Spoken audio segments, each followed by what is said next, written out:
because I've been trying to, with my co-host Hubert down there, who's quite the understandable character. Haven't you? I have decided to come on here tonight and do an impromptu video that I had not planned, but I thought, you know what? It's not a bad idea. So let's work with this right now, and maybe we'll get some people in, and maybe we won't. If not, then you're watching this later on. I want to say thanks for coming in. Hit the like button, share, subscribe, and William, you are always the first, man.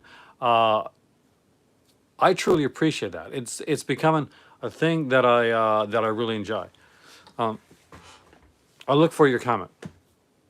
So I was looking at some stuff today, and I was deciding as things were getting. Hey there, Doug. Welcome. As things were getting packed away, how exactly am I going to situate what I have and don't have over the next little while, because my stuff is going to be packed into a box. And when I eventually do get the opportunity to travel, it's going to be a while before I can get the stuff out of the boxes and set up my movie library, my library, and set up my studio the way I want to have it set up for making videos. A lot of that is stuff that I'm working on right now. So it got me into deciding what was going to be my top five, and I'm going to be going over that over the next few videos. And tonight it was my top five reads, my top five basically omnibus reads that go with me for when I go to Morocco, and I'm going to explain why. I will also be doing kind of a top list for films that are going to be important for me both here and over there, and that'd just be something fun to do.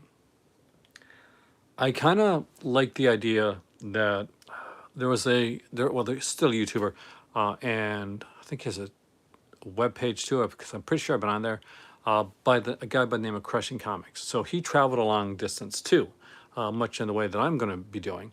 So he had his omnibuses wrapped up, better than I got mine wrapped. Tell you that much right now. And he did like a whole series of videos where he like unwrapped one, and he spoke about kind of what it meant to him, and kind of went into details with stuff like that. So tonight is just again a pretty free for all video, but I wanted to start it off with the top five. So I picked out the top five books that I'm taking with me that aren't getting packed away, and the reason that they're going to be with me. Now here's a caveat. There's another one. There's a sixth, but it hasn't reached here yet. So it hasn't come yet. By the way, if you can hear me, please let me know, because when when I'm talking like this, and especially when I'm doing it through my phone, and and you guys are so super quiet, um, yeah, it kind of makes me a little unsure, and I'm kind of wondering if I need to turn on the light here. I do have a light on, but I used to have a computer right there that I would use for lighting purposes. You can hear me good, thanks. Hey, Razor, welcome, man. Thanks, Doug. Um, so one of the things I decided to start with, and I will be doing a movie one too, by the way. Thank you. Is I wanted to pick five books that are here right now and one that is on its way. And I'm going to let you know why I chose what I chose. Hey there, DIY. And if you have any questions, by the way, about anything like channel related, whether it's like comics or it's movies, something that you saw an announcement for, feel free to ask, because don't think just because I'm talking on something you can't. This is me. I can multitask like crazy. Um, but I guess we'll start with the first book, and we'll go from there. So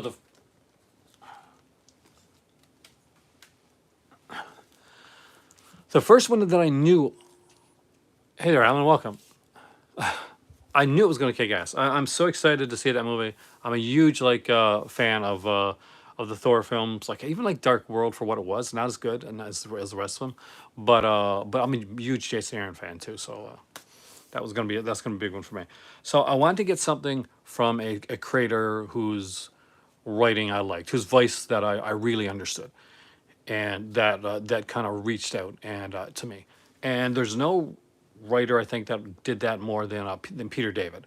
So for those that are unaware, Peter David is probably best known for his run on the Incredible Hulk. He had a massively long run on the Incredible Hulk, and he literally revitalized, revamped, changed the character, completely brought in like this newer gray Hulk, kind of harkening back to the early days of the Incredible Hulk.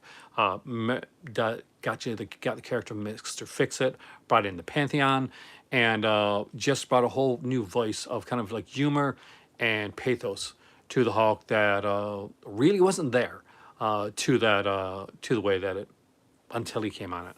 But see, the Incredible Hulk wasn't the only book that he kind of revitalized, because X-Men became a thing. X-Men became a really big thing. And not just X-Men, but Claremont, who've been writing X-Men for a long time, had been teamed up with a new up-and-comer that you guys might have heard of by now. His name was Jim Lee. So Jim Lee decided, Marvel decided that Jim Lee needed a new X-Men comic, an adjectiveless X-Men comic. Now, the only way they were going to make that happen is if they really, they could do an Uncanny X-Men and an X-Men comic. They had to bring people in. They had to bring cast members back. And up to this point, the original X-Men had not been in the X-Men for a long time. So all the guys that you probably remember from the movies, Cyclops, Jean Grey, Beast, all those guys, they weren't there. There was totally different X-Men. Magneto was the leader at the time, but they brought back all the original guys, and they had been fronting a book called X Factor for quite a while. Louise Simonson was probably the biggest and best run on that comic, but they've been doing a comic called X Factor. So all of a sudden, X Factor was a comic that had no characters. There was no members for X Factor now because they had all moved over to the X-Men. So Peter David was tasked with saying, can you take the X Factor comic without any characters and bring in some different characters, some characters from different comics, or new characters if you want to, and we'll just see how it goes. So he wrote what became the definitive X Factor comic book, with a bunch of characters that will become super cool, that had been like some legacy characters here. We have Guido, who's known as Big Guy. We have Lorna Dane, Multiple Man, one of the great characters in this comic, Wolfsbane, and of course right here we've got Quicksilver too, by the way. You got the best of the Summers brothers, a guy by the name of Havoc. That's the guy right here, the cooler one. So it got introduced in basically to the X Factor. What issue was it again now? Yeah, so X Factor 55. It's kind of like the introduction starts to come in, but it's not till X Factor 70 that the real new X Factor actually comes into play. Runs from 70 to 92. There's 2 annuals in there as well, 7 and 8. And of course, because Peter David was doing the extremely popular Incredible Hulk at the time, there is of course a crossover here with Hulk 390 to 392, which is really freaking good. And it's got some really good stuff. So it's a pretty big omnibus. I really enjoy this. The stories that are in here are fantastic. And just a heads up, there is a volume 2 that's coming out. Although this is a complete original run of Peter David on X Factor, a team that he revitalized and made into an extremely popular team when nobody thought it could be done. He came back and did it again years later. He made a team that was kind of like Multiple Man starts up a private investigation team, X Factor Investigations. So he didn't just come and work his magic on X Factor and make it a successful comic once. He came back years later and did it again and made it even more successful than this one right here. X Factor Volume 2 is it's supposed to be coming out later on this year, and if you haven't read it, pick up the omnibus because it's going to be one heck of a great read. You guys are so quiet tonight. But X Factor was one that I knew was going to go in my backpack because it's just so amazingly well done. Like, you have some really good stories here. So we have some Joe Quesada, Jimmy Palmiotti artwork. And if you're a comic book fan, you know who who Joe Quesada is. Because, he did a lot. He was also editor-in-chief of Marvel for a while. Book number 1.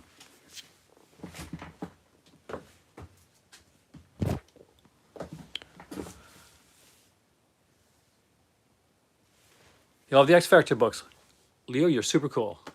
I'm more Marvel. I'm both, actually. I don't have, you'll get some people that are kind of like, Bruce Jones did great work, and so did Deodato as well. Mike Deodato was amazing on it. Rick Deodato was on it during Peter David's run. Just some great stuff. And Bruce Jones, his work on Conan is it is insane. I like both. I buy DC, I buy Marvel, Image, Dark Horse. I don't have I'm not just in one camp. I know some people are kind of like, I'm more DC or more Marvel. If you're talking about like the movies, right now, I guess I'm more Marvel because they're just doing a better job making the films right now. You'll get a good DC film, like the Dark Knight trilogy or the Batman or something like that. But DC just haven't got a grasp on like their cinematic universe yet. And I don't think they really need to. I think if they just go and make some like good quality movies and just don't worry about this overarching universe. Not everybody has to do it that way. Yeah, exactly. Tell a good story. Brian K. Vaughan's excellent story, Paper Girls, which if you don't have the omnibus, or I guess the whatever, I think it's an omnibus for that one, right? Pick up the graphics, whatever. Brian K. Vaughan's Paper Girls, it's amazing, and it's I think it's coming on Amazon Prime. It's going to be a new show coming out, either Amazon Prime or Netflix. And I'm very, very hopeful because I love Paper Girls. It was it told an amazing story. It sounds like something like, if you don't know what it is, you're like, Paper Girls, what's that? But it's this epic like science fiction fantasy story. Thank you so much, by the way. Yeah, that is my first like super sticker in a while. I love them because they come up so pretty on my screen. They really do. All right. So to go from there into a very different character. So this is one that I got more recently, and I was initially going to get packed, and then I started looking at it. Why the Last Man and Saga are incredible. I forgot this is right around last, so yeah. I'll even forgive him for the ending of Lost, because over the years, I did like the ending of Lost when I first saw it, but it grew on me. This is what you call a cinematic comic, and a cinematic comic is done in a way that the artwork and the story that's being told is something that you could pretty much just take directly out of the comic book itself and translate it onto a screen, like fairly easily, actually. However, by the time that this got a cinematic adaptation, the character had changed so much from what it originally was. Some because of Marvel, and some behind the scenes just because of rights issues. Characters you could not use, like Ramirez's character of Fu Manchu. So the comic one that I'm talking about right now is obviously Master of Kung Fu. So as a kid growing up in the in the 70s and 80s, I was a huge fan of the martial arts films, the Shaw Brothers films, and the the old Jackie Chan movies, the Bruce Lee stuff, whatever I could get my hands on. I just love that stuff, and I still to this day love that. Just really love the martial arts aspect. And this comic here is really, really good. The neat thing about this, and one thing that I gotta say, is it truly brings to life the fights and the characters in the comic. Master of Kung Fu, the original one, is not like what you see right now in the Marvel universe. Master of Kung Fu is it's more of a spy thriller mixed with martial arts type of story. That's why you would see things and like this right here.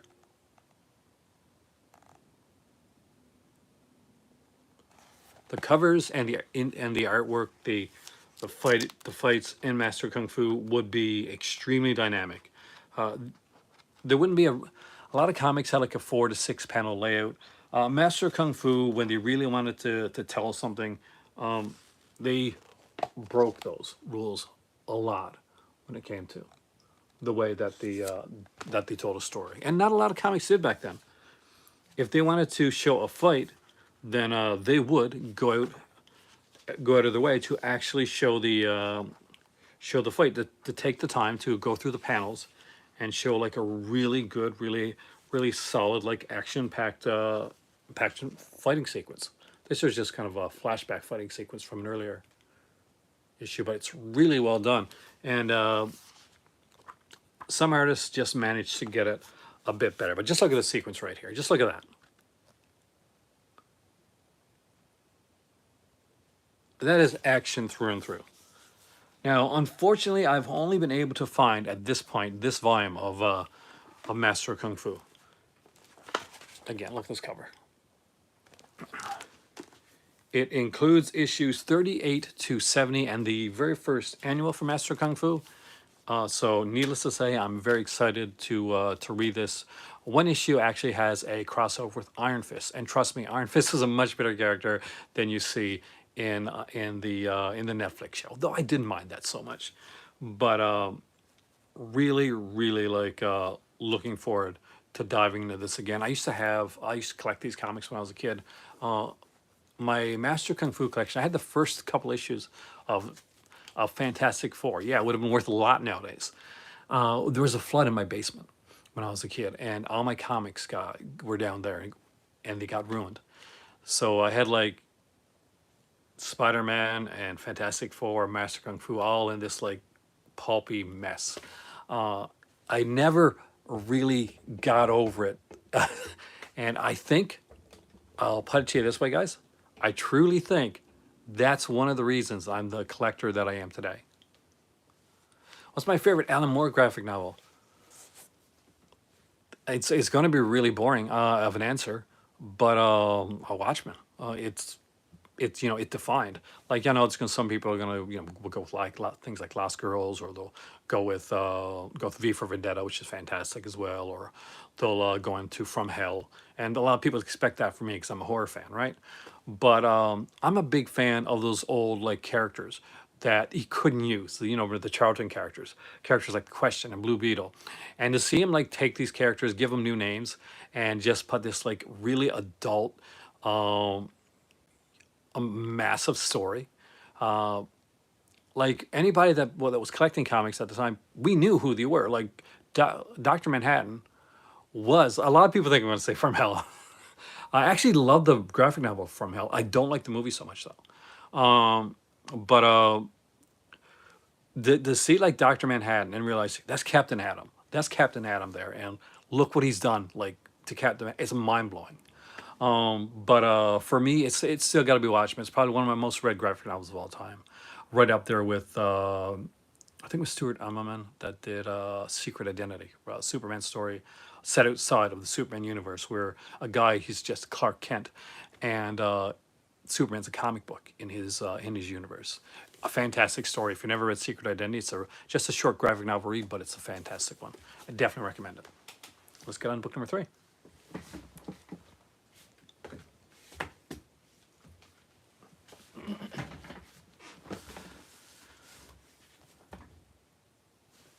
All right.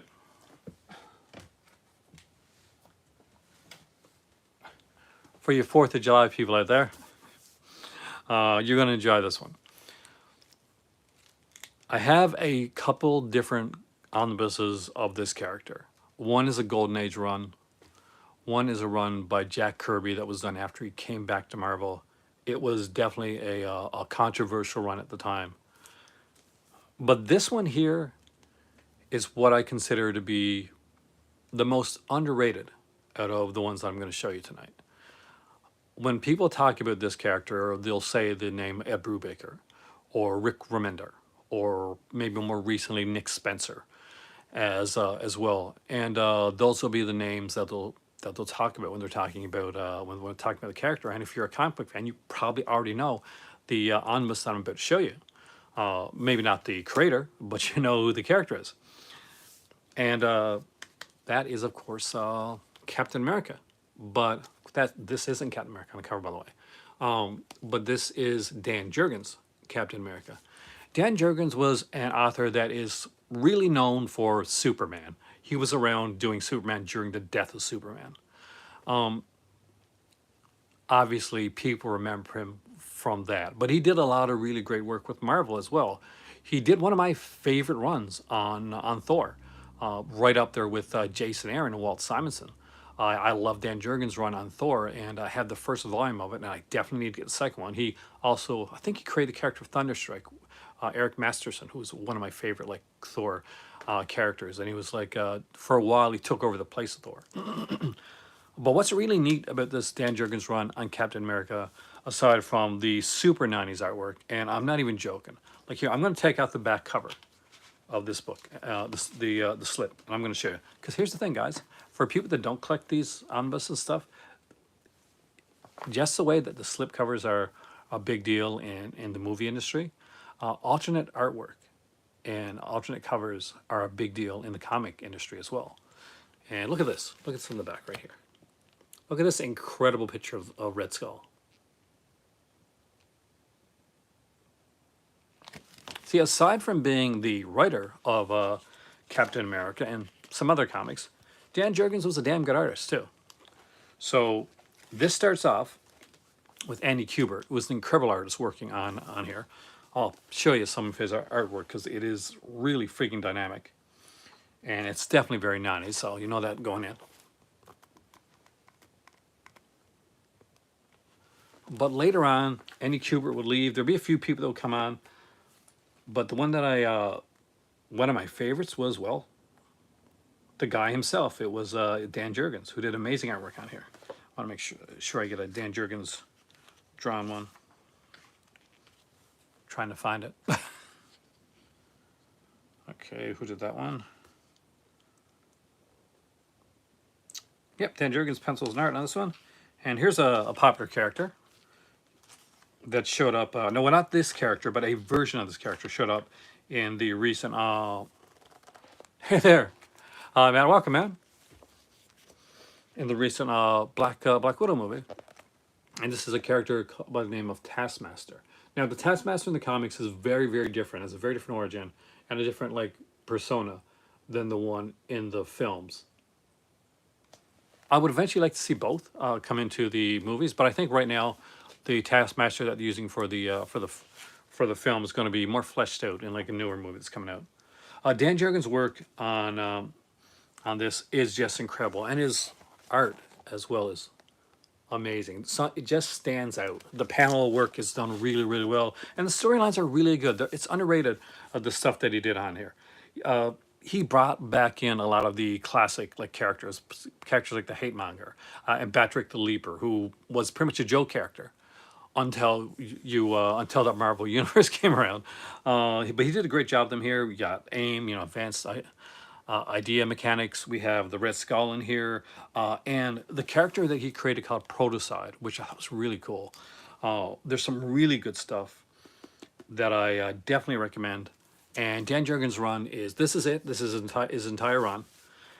And the neat thing about this is, so Dan Jurgens' run goes basically from issue number 25 to issue number 50.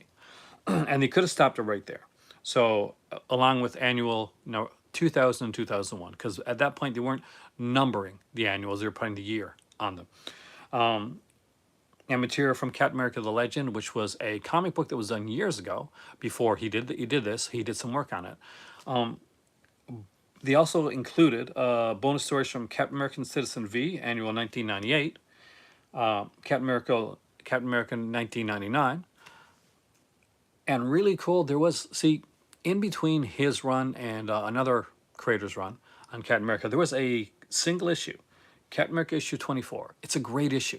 But unfortunately, it's not unfortunately. It was written by Tom DeFalco, and Tom DeFalco's another unheralded writer when it comes to comics. We don't see any Tom DeFalco omnibuses, but he did a lot of work when it from Spider-Man to Captain America, and he was always one of those kind of come in, and he would pinch hit a lot of times for people. So Captain America issue 24 was a Tom DeFalco issue. What that meant, though, it didn't fit into the Dan Jurgens one. It didn't fit into the previous one, which I think would have been Mark Waid. But as a bonus in this book, they include the Tom DeFalco issue 24 as well, and that really that care to detail to say, okay, this isn't going to fit in anywhere else, but let's do it. Let's do it anyway. Let's put it in there. And it's a really great issue. I mean, it's a really great issue. To see that they took the thing to put in this extra issue when they didn't have to. They could have just put in the Dan Jurgens stuff and said, well, that's the Dan Jurgens stuff. That's exactly what it is. But no, they actually put in the extra Tom DeFalco issue. And I know that they seem like a small thing, but I will honestly tell you right now, it's not. It's actually a huge deal that they did that. I'm trying to find it here. Because I know it's right near the back. And it just kind of blows my mind. Pretty sure it's the Flag Smasher character that's brought in here as well. Anyway, we're going to go on from that one and go on to number 4.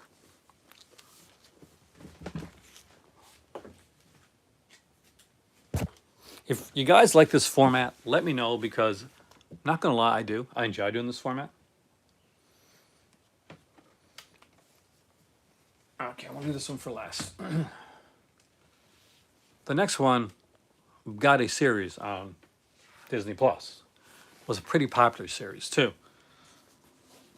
The original comic series is one of my favorites of all time.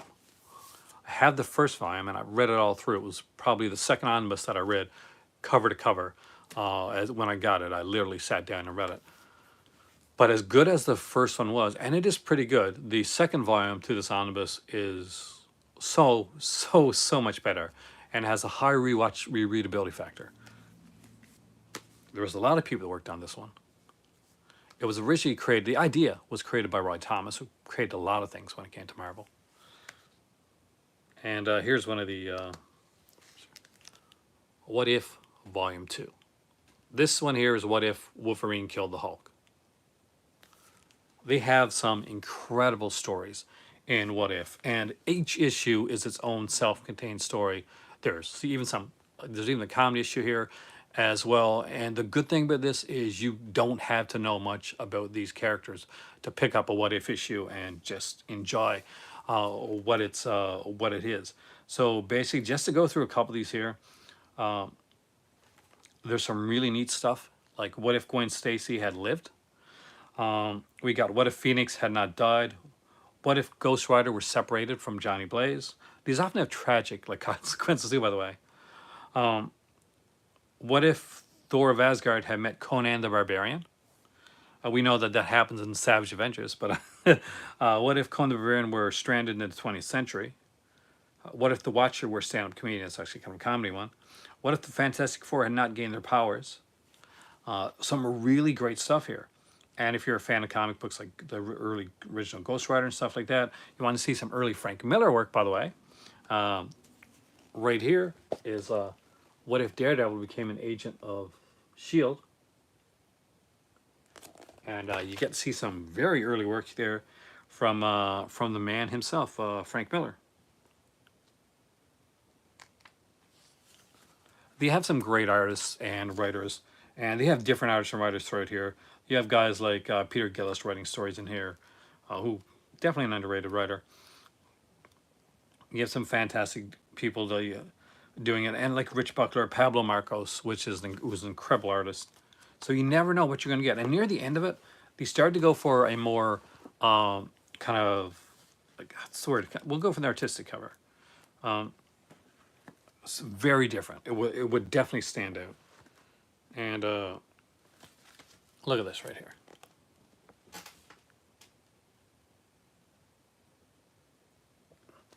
What if the Hulk went berserk? And if anybody's ever seen the comic book crossover World War Hulk and Planet Hulk, you kind of know where it goes, except in What If, where it's done on an alternate universe, a multiverse. Remember, a What If story isn't an imaginary story. It isn't a make-believe story. It's a story that's happened somewhere in some universe. This one is definitely one of the bigger books. It has issues 23 to 47, and some of the people that work on What If, if you're a comic book fan, we got Tom DeFalco in here. We have Mark Silvestri, who hopefully you guys know. Kelly Jones. We have Sal Buscema, John Byrne, Danny Fingeroth, Frank Miller, Alan Zalentes. Alan Zalentes was a guy that when everybody was trying to get the character of Carl right, Alan Zalentes came in and wrote the Carl comic book, the last one actually, and got the character exactly the way that he should have been in the first place. Alan Zalentes is an incredible writer. And now we reach number 5, the 5th one. After that, by the way, guys, the floor is open. So if you have any questions afterwards, and it doesn't have to be about this, it can be about anything, that'll be your time.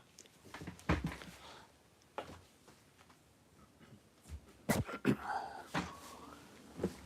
5th one had to be special. It had to be something that would capture my imagination, would draw me in, and be something that I would read over and over again, just in case things get lost or waylaid.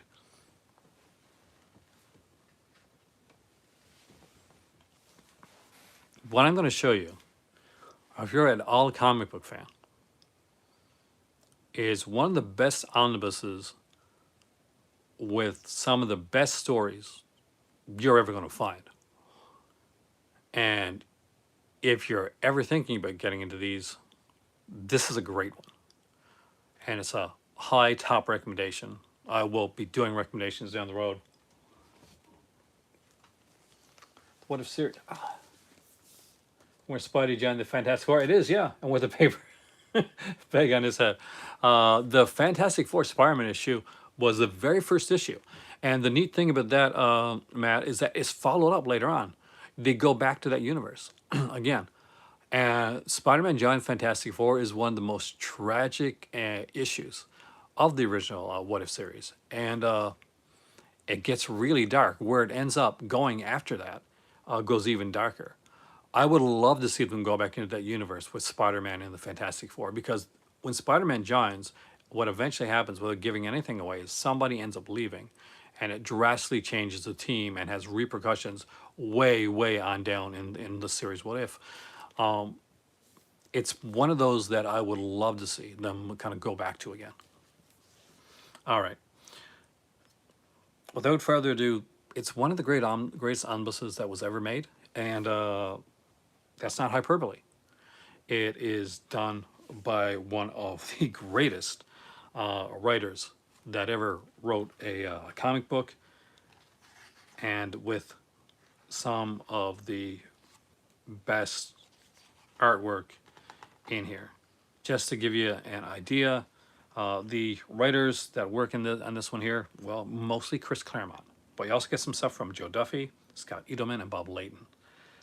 Penciling is done primarily, and some of the co-plotting as well, by John Byrne.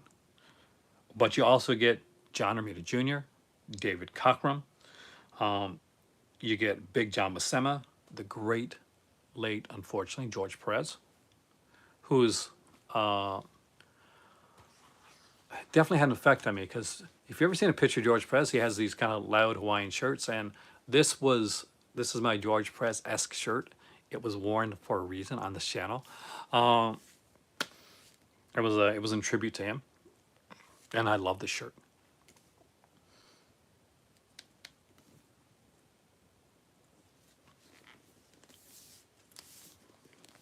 It's X-Men, and it's volume 2. Does it get better than this? Yes, it does actually. The 3rd volume of X-Men, Uncanny X-Men, it's the best. It's the combination of what X-Men should be. So although I'm at volume 2, volume 3 is my favorite volume, but this is the one that I'm reading. This has some great stuff in here because this is where we get the storyline that no movie has been able to get right yet. But the comics, but the cartoon series did, and that is the Dark Phoenix Saga. The Dark Phoenix Saga is in here. It gets started, hinted at in the first volume of Uncanny X-Men, but the culmination of Dark Phoenix Saga and what tragically happens is in here. You also get Days of Future Past in here as well. And what's really neat is there's like a ton of these like Marvel fanfare, like stories and bizarre adventure stories that were done that that are included here as well. And there's a different take on the Phoenix story called Phoenix: The Untold Story that is included in this in this omnibus. It's one of my favorites. X-Men are fantastic. There are 4 Uncanny X-Men omnibuses out right now. Hey there, Dustin. Welcome, man. And honestly, it's worth it to get all 4. It really is. It's going to be some of the best reading. My favorite Batman run. I would say it's a short run, Razor, but it's probably going to be probably Danny O'Neill.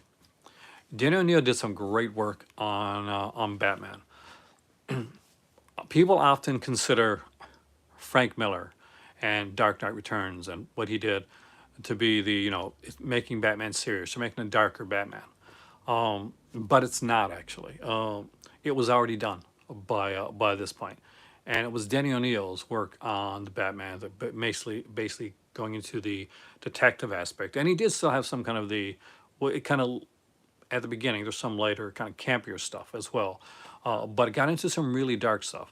Denny O'Neill did some great work on Batman, and when he was drawn when it was drawn by the great Neil Adams, because O'Neill and Adams did a short time run together.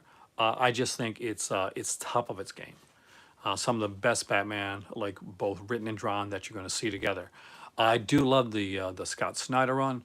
I think it's fantastic. I think it's a little uneven, but I enjoy it the same as I do with Peter J. Tomasi. I think his run on Batman is incredible as well. Grant Morrison is one that I never recommend to somebody that's never read a Batman comic. If you're reading Grant Morrison, it really behoves you to have read like some Batman before, because Grant Morrison is the ultimate fanboy, and I mean that in the sincerest form of like flattery when I say that. He takes stories and concepts and ideas from that were in one issue 10 years ago or 20 years ago, and he brings them to the forefront within his comics. He does this for all his work. But I think one of the big examples during his run on Batman is Zur-En-Arrh, the Batman of Zur-En-Arrh. So there is this kind of multicolored Batman costume. And the character of Batmite. They both make a return in Grant Morrison's Batman run, but in a very different way. Grant Morrison created the character of Damian Wayne. It was a very popular character, but Grant Morrison had created the character of Damian Wayne to have a finite run, to eventually be killed off and not come back. Unfortunate, well, depending on your thoughts on the matter, that unfortunately couldn't happen. DC just realized how popular of a character Damian Wayne was, and they just took it out of his hands and said, I'm sorry, we're bringing the character of Damian Wayne back. And they did, and it went well, because Damian Wayne as a character has grown and is more than like what he was when he initially came into it. So Scott Snyder's and Grant Morrison's runs are fantastic. I'm just a bit old school. I think my least favorite author, and this is going to be a little bit controversial when it comes to Batman, is probably Frank Miller, because although he's crafted some good work, and Dark Knight Returns is not one of my favorite stories. I'm never going to like lie to you there, but I get why people enjoy it. But I'll go on the record and say it's not a good Batman story. It I don't feel that Frank Miller ever really gets the character of Batman. That he ever truly gets Batman or his voice. And I said the same thing when I said Christopher Nolan crafted some fantastic films that have Batman in them, but he never truly understood who Batman was. But he made some amazing art. Frank Miller made a great story for a lot of people with The Dark Knight Returns and Batman Year One. But if you really look at those stories and the way Batman has gone like since then, he didn't get it. He really didn't understand who the character of Batman was, and it became much more apparent later on, unfortunately. Hopefully that's a good answer. But yes, I definitely would recommend this here. It is a great one. I would recommend starting at the beginning if you can. Volumes 1, 2, and 3 for sure, right at the gate, are great. Volume 4 is fantastic as well. And it's just some incredible stuff that's done here, some amazing stories. The character of Wolverine has kind of becomes more full-fledged in the second volume. In the first volume, the most enigmatic and most interesting character is by far and large the character of Storm. Joe Wennick does some great stuff, actually. Under the Hood is fantastic.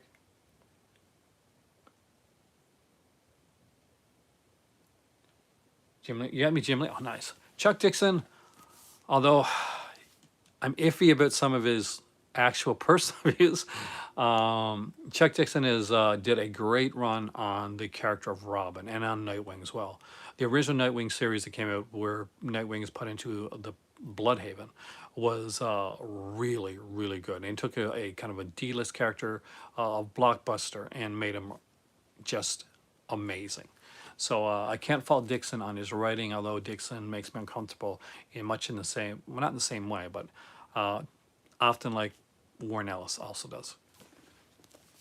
I love their stuff, but oh yeah, his Robin and Nightwing are incredible.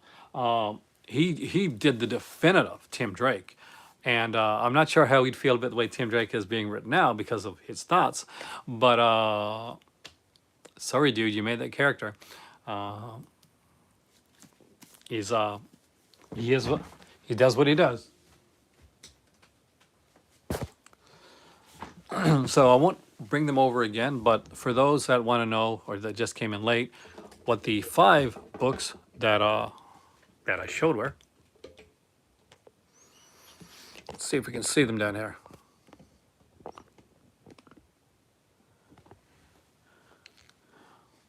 Ooh, it's pretty blurry. I'll bring this over. What am I? I got a phone.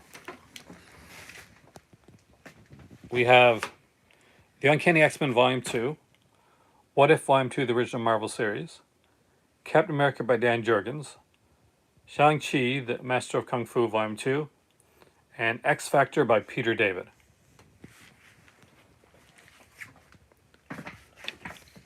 I definitely swear by all of those, and that if you were to pick up either one of those at any time, you would get a really good, really solid read out of those omnibuses. You wouldn't regret either one of them.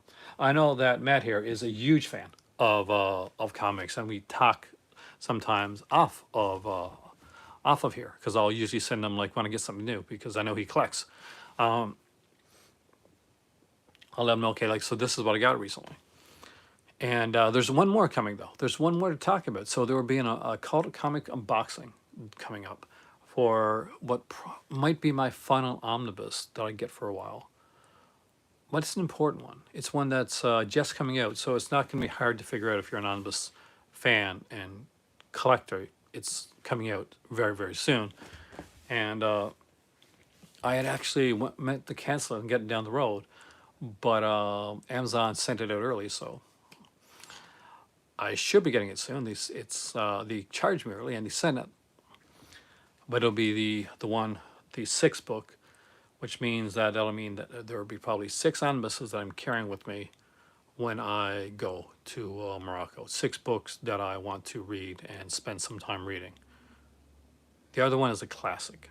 It is a volume 1, not a volume 2.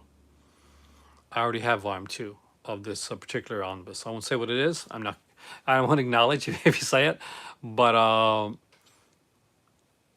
it's a complete run by a creative team, the original creative team. Now, with that being said, the floor is open. If you have any questions or comments or things that you want to talk about, now is the time. Let me know if you like these type of videos. In the Star Wars comics, got Charles. Oh, you got. I haven't read Charles Soule's Vader. I am actually. I do like the. I do want the Jason Aaron like Star Wars volume. I do want to get that Charles Soule. I like Charles Soule as an author. I think he's fantastic. He does some great work. Dr. Aphra was a character that I didn't think I was going to get into, but I want that Dr. Aphra omnibus so freaking bad. I just love the character, and that Dr. Aphra comes out of the Darth Vader comics, which obviously you bought the the Charles Soule omnibus. But there's two good like Darth Vader runs. I'm not quite sure. So there's Charles Soule, and I think the other one is Kieran Gillen, right? I'm not sure which one did Vader Down. Vader Down's a really good story.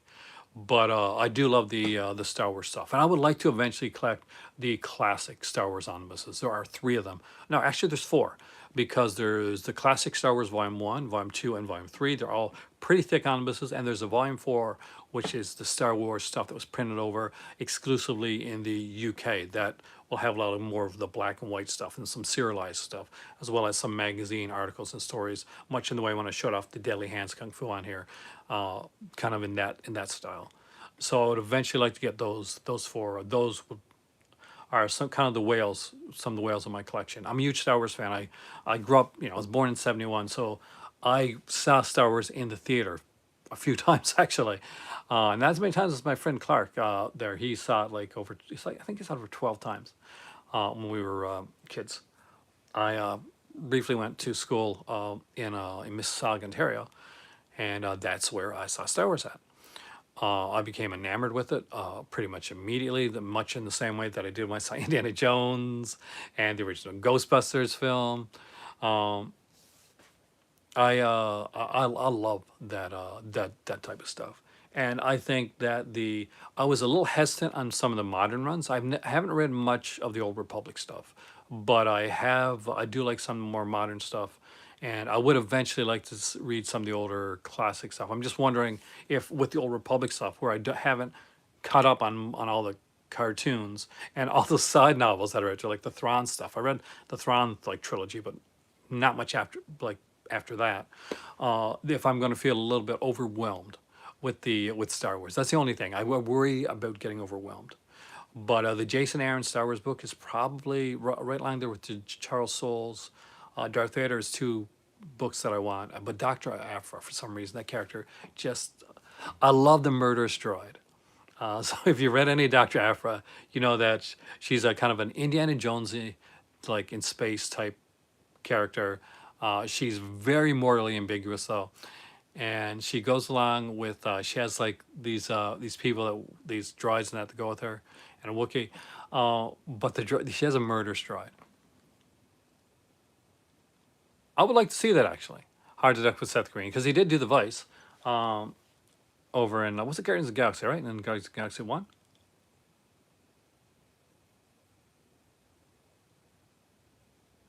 We can't do too much.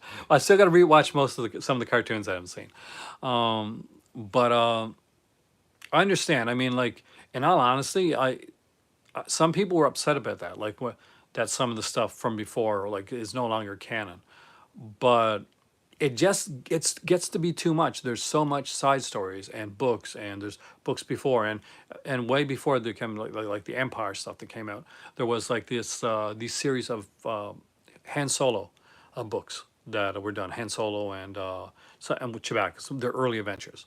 There was a lot of Star Wars stuff there. So I can see like somebody coming in and saying, okay, we got to have a waypoint to and just go from there. I'm not on Letterboxd. I am on Letterboxd, but I've never really used it. To have a Teddy Ruxpin, I'm older than that. Teddy Ruxpin would have been my sister's age, but I do know about Teddy Ruxpin. And I did watch the cartoon. Very well drawn, actually. Very well drawn cartoon. But I would love to have one just for like collectible. I would 1,000,000% Alan, actually, in all seriousness, have a Teddy Ruxpin in my house because this is the type of guy that I am. For if you look, see up there, see that thing that's done in all bubble wrap? That's an X-wing. That's a giant. That's a giant X-wing right there, guys. Have you ever doubt my geekiness? I got a giant X-wing in the background. Gumby. Gumby would have been my dad. But but I've I saw some Gumby, and of course I grew up Saturday Night Live as well, so I saw, of course, Eddie Murphy's like Gumby. But I had never watched a lot of Gumby and Pokey. I got to see a little bit of it, like from pretty much from VHS tapes. Because I would watch anything in VHS. And I think at one point I did have one of those like Gumby bendable figures. And same thing, kitsch wise, I would love it. I That's the type of stuff that in our house we're not the type of people that are going to be putting up like gigantic like decorative piece of art. Like, you want to know the type of people like that we are, like really truly in this house. Want to know one of our favorite piece of artwork? I'll show you. Hold on.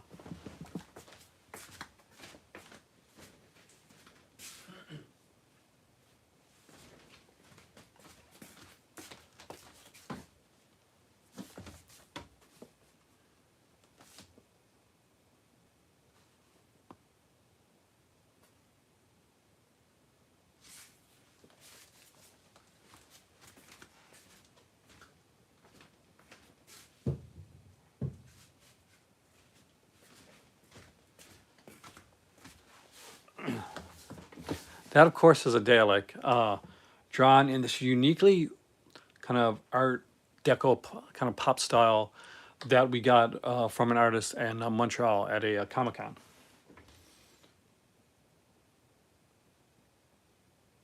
Should I have my cartoons there? Definitely Transformers, Masters of the Universe, Challenge with GoBots, the Lone Ranger, Tarzan Hour. H&R Puff stuff is way too young. I'm a Super Friends. I'm the Super Friends era. So Super Friends. Later on, I'd be like, and the later end, like the Smurfs would be there. But like stuff like Super Friends, the Hanna-Barbera stuff that came out later on, and some Scooby Doo stuff that they got shown. Thundercats, exactly. Thundar the Barbarian. A lot of stuff like that. That was kind of like more of the stuff that I grew up. I got the entire Thundercats series here. My better half's amazingly huge Thundercats fan. It's probably, hold on, let me just see. Uh,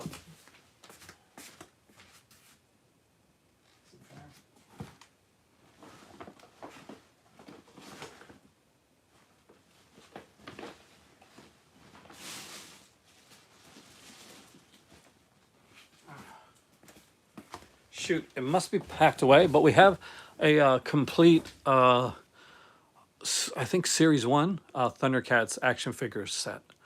We saw them in a record shop, and they had the complete series there. So him just bought the five of them together. She asked if they could do a special deal on the five of them, and so we picked up the Thundercats. She's a big Voltron fan, and of course Grandizer, was over big where she was at. For me, like if you were to ask me what my favorite, like my early anime stuff was, it was Robotech. I watched the heck out of Robotech, all three, like and the whole Macross saga from the Southern Cross era, just right up to the end of it. And I love that. A Robotech collection that I have is one of my it's one of my the crown jewels in what I own because I'm a huge Robotech fan. But I also like the newer stuff too. I've got Adventure Time in my collection. I have the complete series of the original Powerpuff Girls, and I love Rick and Morty. So I do like when we say like I'm kind of I'm geekier here. Then it's not a joke. Um, we have over there, and I can't get there now because it's kind of almost packed away, but a, a picture of Godzilla. in St. John's Harbor. I remember the California raids, but I don't have the collection. Oh, I love TMNT. We got the complete TMNT series in like the van. Remember that one? I think that's the one that's still out now, right? In the plastic van. That's how we got it. I love it, and I actually love the newer some of the newer TMNT stuff as well. The books are really good too. I eventually want to collect the IDW books because they put out some really great stuff for Teenage Mutant Ninja Turtles. Get back to Tanami. I remember Tanami. If you see me looking over here, that's because your messages come on here, but they don't stay on for like a long period of time. So I'm looking over here, so I can see your messages. But as for like when you say the whole Star Wars stuff, just to give you an idea.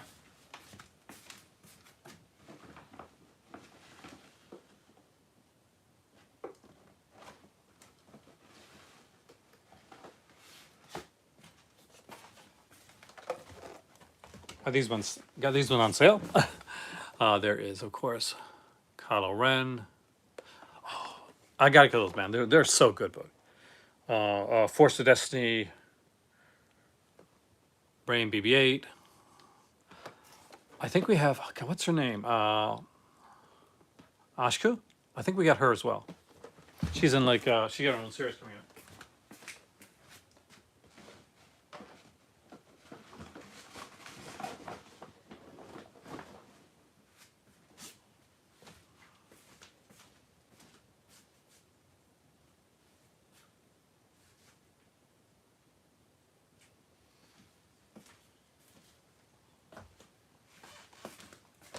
But yeah, we've wide like checked my sidekicks. I don't, but I love that. I remember the movie a lot actually. Vampire Hunter D. I remember that. Dragon Ball Z. That's my my better half's. That's her jam, and I love Dragon Ball Z too. I love all the Dragon Ball. I even love Dragon Ball GT. I know you won't hear that a lot from people, but I do. Obviously, I grew up watching a lot of Ultraman too, so that's why I kind of focus on Ultraman a lot on my channel. Cowboy Bebop is Hin's favorite anime. No word of a lie. Like, I remember Mimi went out and bought her the complete series. And she loved it.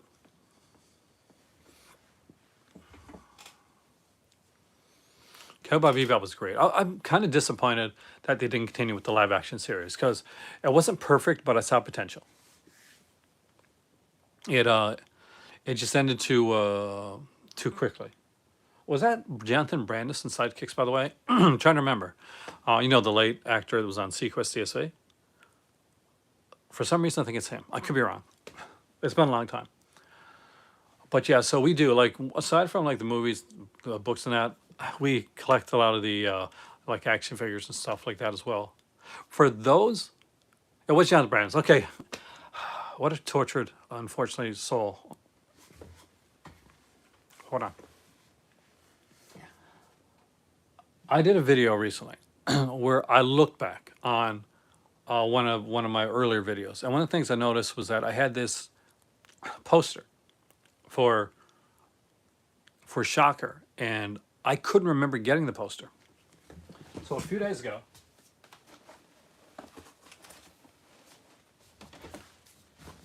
Hin's packing up some stuff, right? You know where this is going.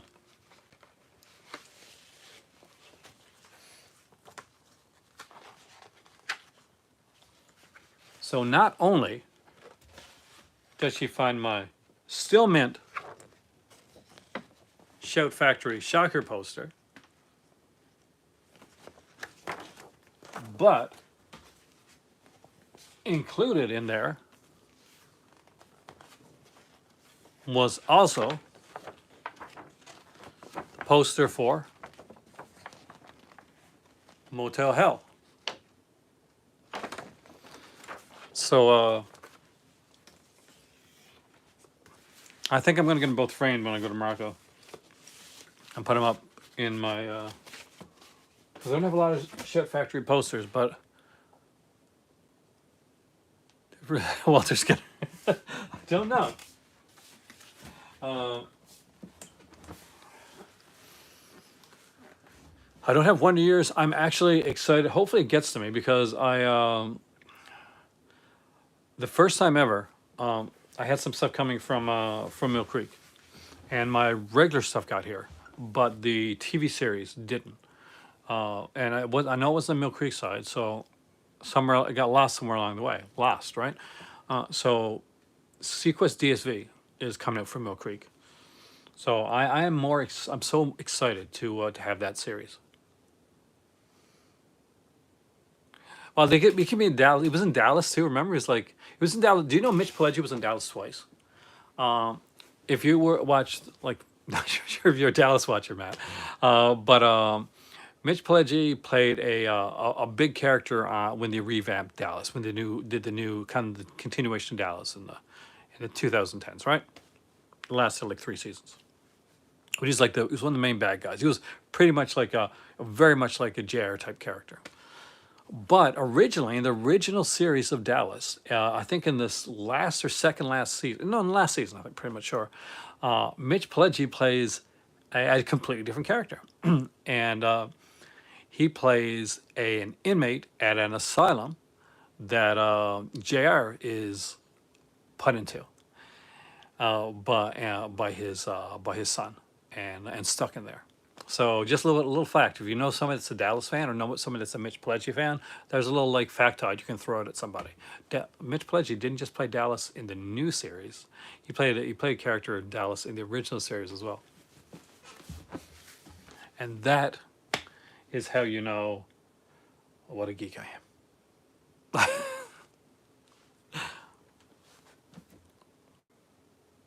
My geekdom knows no bounds. From action figures to paintings to movies to comics. It's different. I have, of course, because you've seen my channel, you know I have this. I have the portal gun from Rick and Morty. I bought that. It was going to be used for when I did videos in the TV room. Unfortunately, I didn't do a lot of videos in the TV room like I wanted to do.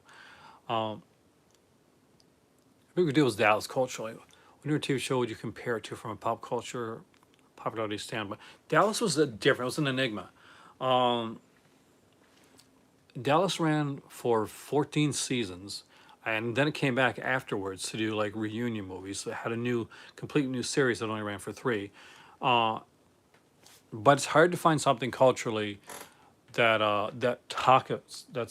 hits that there. See, back when things just came out on a weekly basis and there was no streaming, people would find shows, and there'd be certain shows.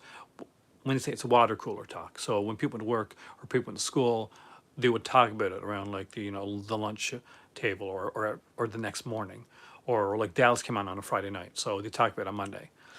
Things like one of the things that drove the popularity of Dallas kind of through this whole like cultural zeitgeist is at the height of the popularity of the series Dallas, a couple of really important things happened. They shot and looked like they had killed off, or at least mortally wounded, the character of JR, the main character of the series. At that exact time, just after that happened, a writer's strike happened. So what was only supposed to be a few months before it came back on the air and you found out who shot JR turned out to be 16 months. Quite a lot longer than they initially intended it to be. And during this time period, Larry Hagman started to realize, hey, I'm really popular on this show. People really like me.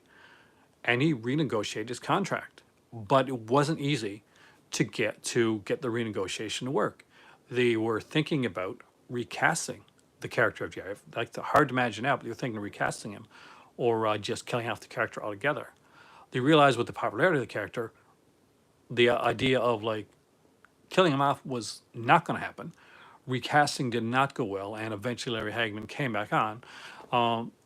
So this whole big thing happened. Who Killed JR became a huge like cultural thing. Everybody wanted to know who killed JR. But no, that's much later. The idea was that they had shot actually three different like people going in. It shot a bunch of people going and shooting Jar. They knew all along who it was going to be. I won't give it away just in case somebody hasn't seen it from the 1980s. But the character that shot Jar didn't survive too long after that. But it was big. There was a book written about it where you could like win money to if you figured out who if you were the person that figured out who shot Jared. There was a whole concept. Think about like who killed Laura Palmer, like with Twin Peaks, like a few years down the road. It was much along that line of this giant this thing that had been like it started off as like six episodes. It was kind of like a mini series type of thing. Also like a little mini series, and the episodes at that point they weren't. It wasn't serialized. It was like just loosely connected. Each episode could go on its own. But within the second season, they started to serialize it like eventually.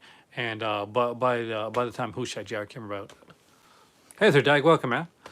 Then it became huge. And much later, you mentioned the dream thing. So what happened is that Patrick Duffy, who played Bobby, was the good son. Jared's the bad son.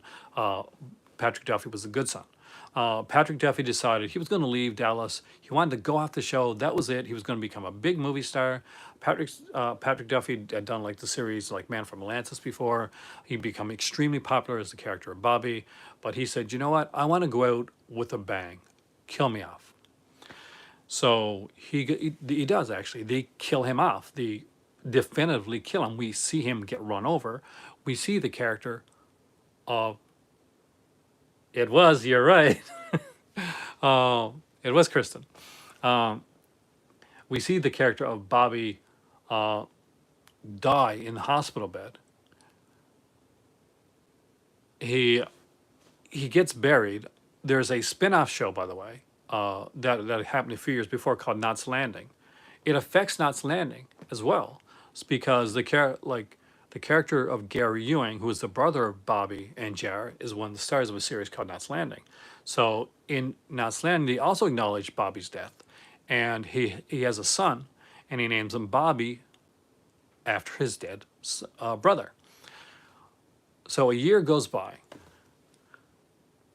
Dallas has the most insanely wonderful season that you're ever going to see for a show have. It takes chances like crazy.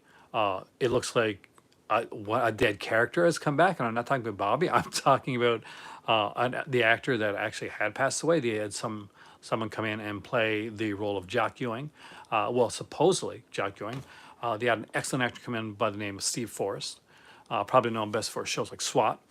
And they had Barbara Carrera. Yep, Barbara Carrera. Trust me, you know her. You've seen her lots of things. Just Google her. Come in and be like this villain. They had people. They had places exploding. People getting shot. It was insane. It was wonderful. And the reason they could do it the way they did it was because of the way it ended. And the way that it ended was this: Pam, who has just married the second love of her life, Mark Grayson, who was supposedly dead, but actually was just really sick and was trying to like push her away, but he got better. Comes back and she marries Mark, and Mark's actually a really good actor. The guy that plays is a really good actor, and it's a really interesting character.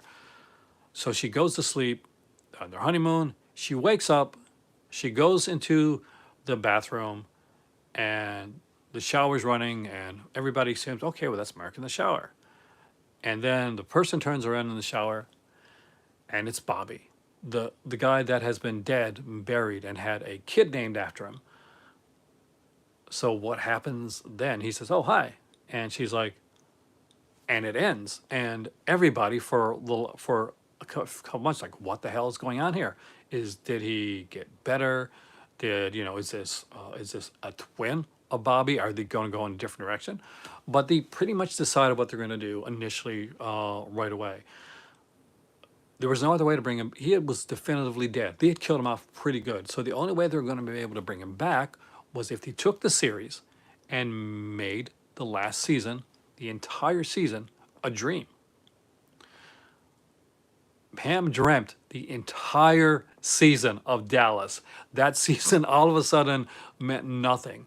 And it brought back the character of Bobby, but in a way, although the series would go on for a few more seasons, uh,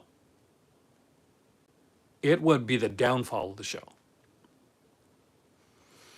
Um, so yeah, the entire thing was a dream.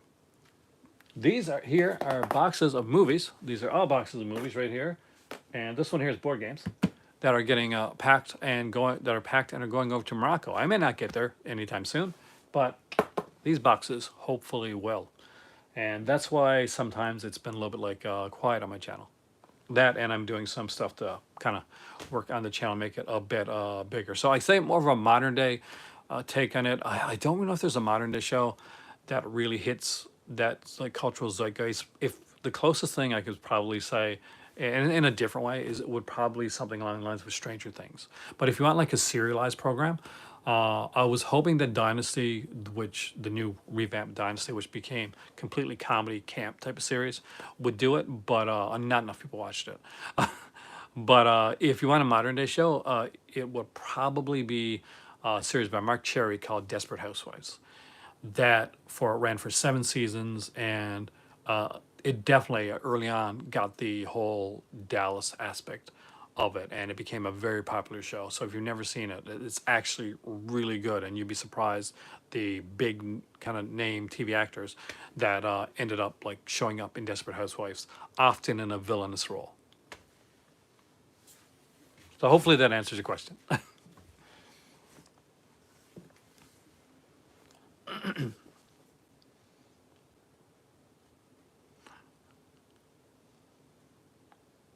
Yeah, the thing is, like Patrick Duffy's return was it killed the show because after Patrick Duffy returned, uh, brought him back to be with Pam, and Pam, she left the series.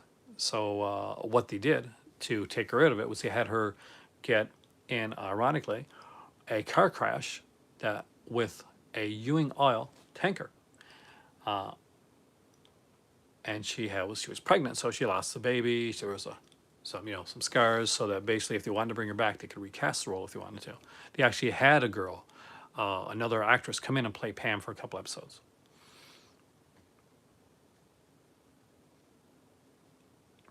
So it's yeah. There, guys. I start off with comic books. I talk like action figures and Star Wars and Dallas. When you come into one of these videos, you never know exactly what you're going to get, and I hope that's a good thing. I hope you guys enjoy that.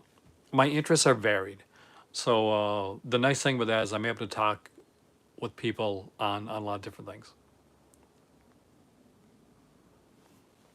That's the key, and hopefully that's the key to what I do on here. That makes the channel just a little bit different than your average movie channel. I try to be different. I try to be unique. Because I am different. I am unique. I'm a weirdo. But with all of that being said, this video ran much longer than I initially thought it was going to. At 73 minutes long, I am very proud of the fact that we did this long of a video, but I'm very tired as well. So, my name is Aaron. I want to thank you tonight for joining me in initially the Cult Comics. If you didn't see the first part of the video, it was the top 5 omnibus list of books that are so important to me that they are going with me. They're not going packed away, they're going on my back. Thank you so much for coming in. Thank you so much if you're still here for the that gave the super picture, because I love that, super stickers.